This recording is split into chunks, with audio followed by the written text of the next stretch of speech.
Alors attends, je n'attends quelques instants. Pardon, ça va être bon. Tu peux y aller. Bonjour à tous, je m'appelle Mathilde Planche-Lévesque et je suis chargée de biodiversité et d'écologie urbaine à la ville de Versailles. Alors, l'objet de ma présentation d'aujourd'hui, ça va être de parler de l'exemple du cimetière des Gonards de Versailles pour expliquer en quoi nous essayons au quotidien de favoriser la biodiversité dans un lieu tel que celui-ci. Avant d'aller plus en détail sur le cimetière des Gonards, une rapide présentation de la ville de Versailles, donc une ville à peu près avec 85 000 habitants, euh, une grande diversité euh, d'espèces, notamment des arbres, avec à peu près 20 000 arbres sur la totalité du territoire, dont 8 000 arbres d'alignement, qui sont en grande majorité concentrés sur les trois grandes avenues principales de la ville qui vont mener vers le château. Et de nombreux massifs fleuris dont vraiment la surface a augmenté depuis quelques années. Alors Versailles, il est connu aussi, c'est une ville qui est connue pour être précurseur du zéro phyto depuis 2006 à peu près dans tout l'espace public, dont les voiries, depuis 2009 pardon, dans les cimetières, et on a depuis maintenant 12 parcs et jardins et les 4 cimetières de la ville qui sont labellisés éco-jardins, et ce depuis 2012.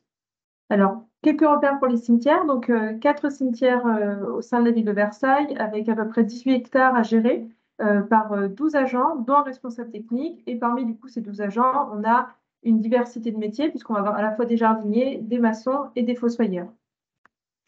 Le cimetière des Gonards, plus en détail, alors c'est un très beau cimetière, je vais être un petit peu chauvine, qui a été créé vers la fin du 19e siècle, qui fait à peu près 12 hectares et demi pour 16 000 concessions.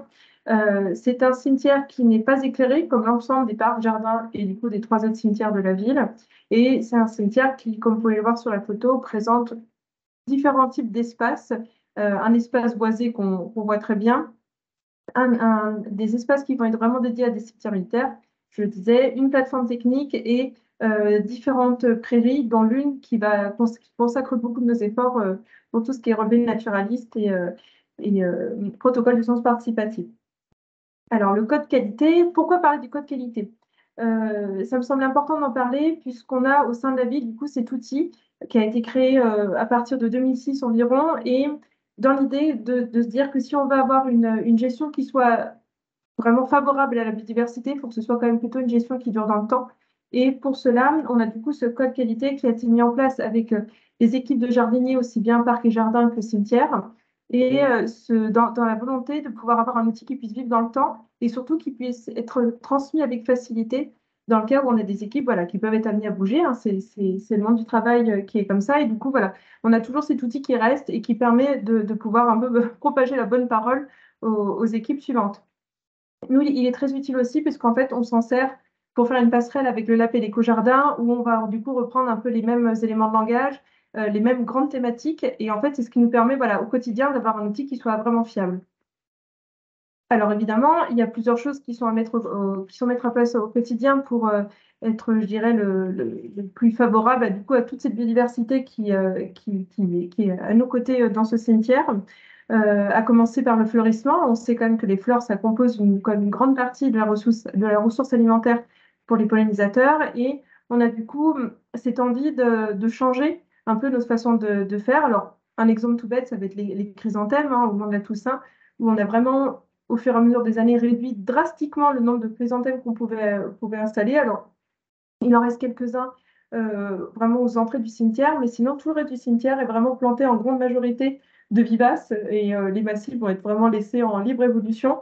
Il y a aussi un grand travail qui est fait dans le cadre de reprise de concessions, en fait, des concessions qui vont être échues, plutôt que de vouloir revendre en fait, des emplacements qui sont des fois un petit peu bizarres. Voilà, le fonctionnement du cimetière a fait que des fois, ça se retrouvait dans des emplacements un petit peu alambiqués.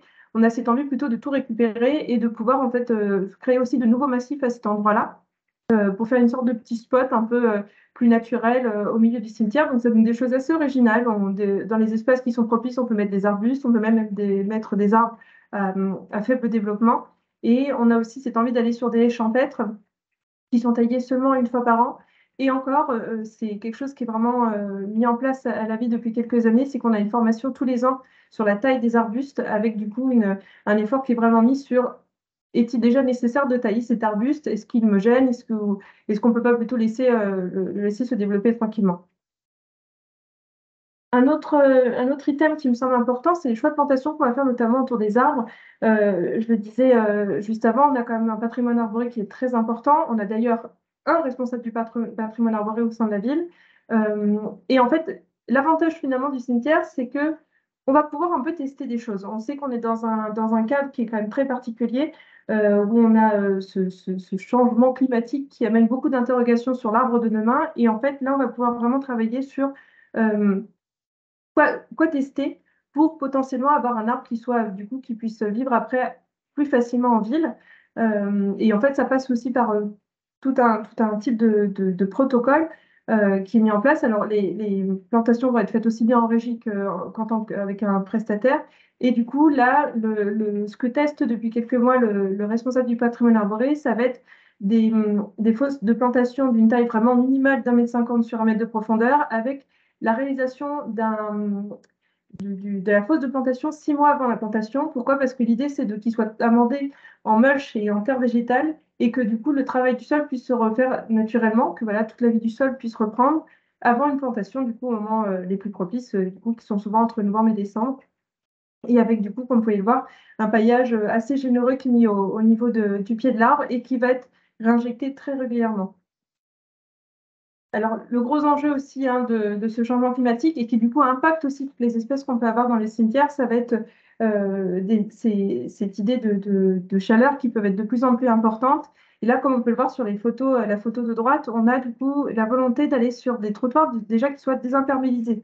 Alors ça, ce sont les jardiniers qui s'en occupent, qui passent une partie de leur hiver en fait à sélectionner des endroits où les trottoirs vont être le plus abîmés et qui vont retirer semer un gazon et en fait on va le laisser comme ça. Ce sera déjà plus simple parce que les jardiniers du coup vont être juste amenés à passer un coup de tondeuse et en plus de ça, on est sur des endroits où du coup qui vont être beaucoup moins abîmés par les voitures puisqu'en fait le cimetière étant très grand et avec en plus un dénivelé qui peut être important par certains endroits, les usagers ont le droit de rentrer avec leur voiture et en fait on a cette possibilité de pouvoir se garer à certains endroits, mais là les gens ne se garent plus en fait sur les trottoirs un peu, un peu de biais, ils vont plutôt laisser tranquille ces zones-là, ce qui est plutôt bénéfique en fait pour les arbres d'alignement qu'on a là. Et en plus de ça, on rajoute d'ailleurs des rosiers la plupart du temps au pied de ces arbres pour vraiment encore marquer cet espace un peu de protection autour.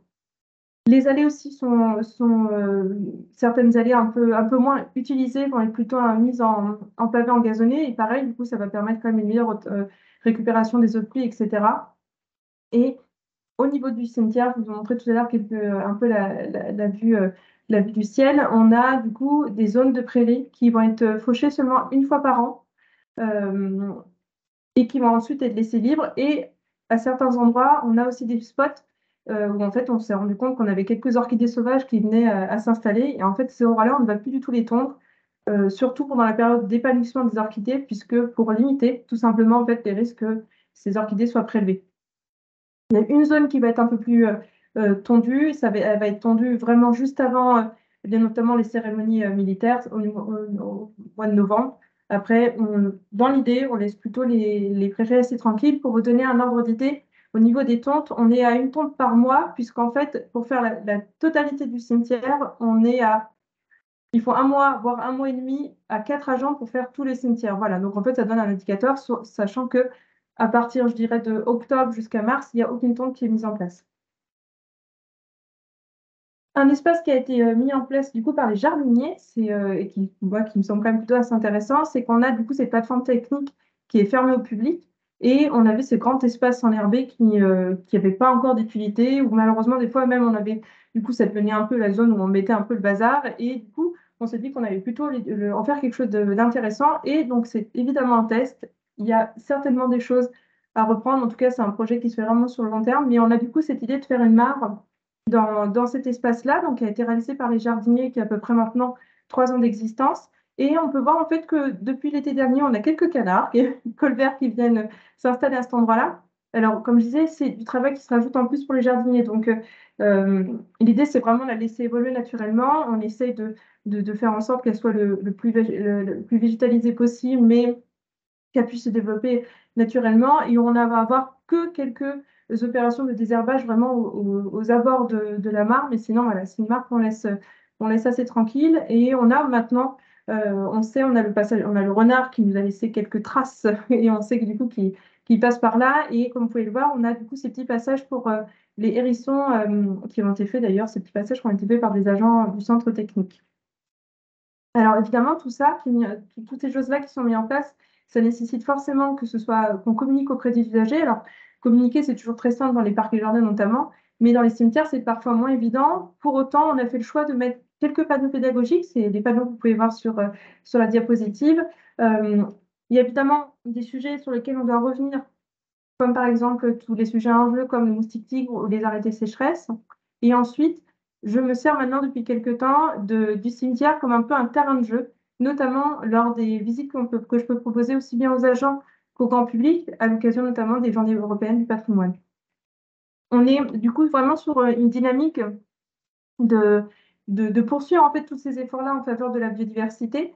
Il y a de nombreux protocoles de sciences participatives qui sont mis en place, notamment par les agents. Alors, Propage et Florilège depuis 2013. L'Observatoire participatif des vers de terre qui a été mis en place, je crois, aux alentours de 2017-2018 et qui est poursuivi du coup chaque année. Depuis maintenant, ça fera la troisième année. À l'été 2024, on met en place le protocole l'épinoc pour l'épidoptère nocturne. Donc, vous avez une photo du dispositif qui est posée juste à côté de la mare, où voilà, ça prend doucement, mais pour autant, c'est quelque chose qui nous intéresse beaucoup, d'autant plus que la ville mène depuis quelques mois une étude sur la trame noire. Et tout ça, en fait, toutes ces données-là, ça vient aussi alimenter cette étude. Euh, Ce dispositif, il est mis en place au cimetière des Gonards et on le met aussi en place maintenant dans un deuxième cimetière qui me permet de faire le parallèle du coup sur une étude qui va être finalisée au sein du cimetière des Gonards, puisqu'on a participé à l'étude cimetière vivant. Et je parle d'opportunités, puisqu'en fait, dans le cimetière, on a eu évidemment toute une diversité de résultats qui ont été permis par cette étude-là, et on a essayé de l'enrichir au maximum. Alors déjà, parce qu'en fait, elle vient compléter des inventaires qui sont mis en place par l'Association des naturalistes des Yvelines depuis 2005, donc ça commence à nous faire quand même pas mal de données. Euh, je travaille depuis quelques mois maintenant avec l'Institut supérieur de l'environnement où je suis en fait tutrice dans le cadre de projets qui sont mis en place avec des BTS en gestion et protection de la nature, qui vont du coup un peu voilà, faire d'autres études. En fait, par exemple, cette étude cimetière vivant, on essaie de la répliquer dans les trois autres cimetières de la ville parce qu'on s'était rendu compte que le cimetière des Gonards étant ce qu'il était, il y avait beaucoup d'efforts qui étaient mis dessus. Et du coup, on essaie d'un peu de voir si finalement, avec une gestion équivalente, est-ce qu'on a le même type d'espèces dans les trois autres cimetières de la ville?